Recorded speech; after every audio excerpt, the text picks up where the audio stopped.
सांगेन ऐका. अनेक ठिकाणी आम्ही अनुभवतो महाराज. श्रीमंत लोकांच्या घरी अन्न मावत नाही. श्रीमंत लोकांच्या लग्नामध्ये त्या पदार्थाला काहीच कमी नाही. आणि मग ही गरीब झोपडीतली लेकरं, अरे ते पदार्थ खाण्याकरता, कधी न मिळालेले पदार्थ खाण्याकरता त्या ठिकाणी पंक्तीला येऊन बसतात. गोर गरिबांची लेकरं. पण श्रीमंताची लोक त्या गोर गरिबांच्या लेकरांना तिथून हाकलून लावतात.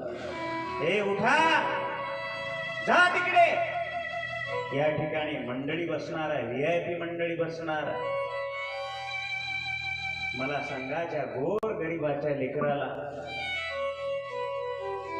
हे पदार्थ खाऊ वाटतात, कधी मिळतील हो त्यांना? कधी मिळतील ते पदार्थ?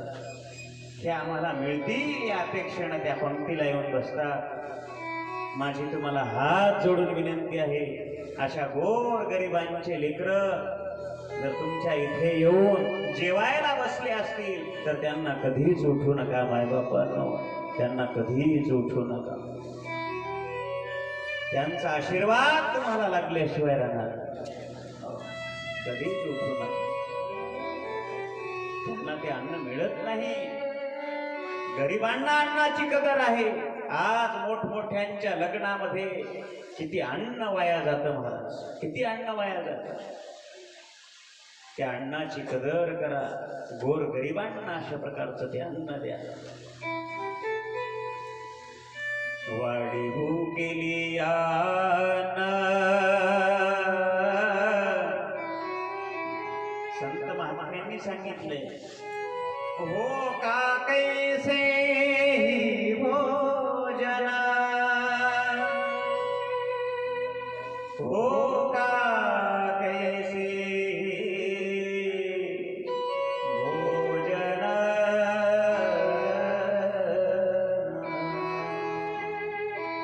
आपल्या दारावर जर कोणी मागत असेल, माय एक भाकर वाढा, जरूर त्याला नसली तरी करून द्या माय.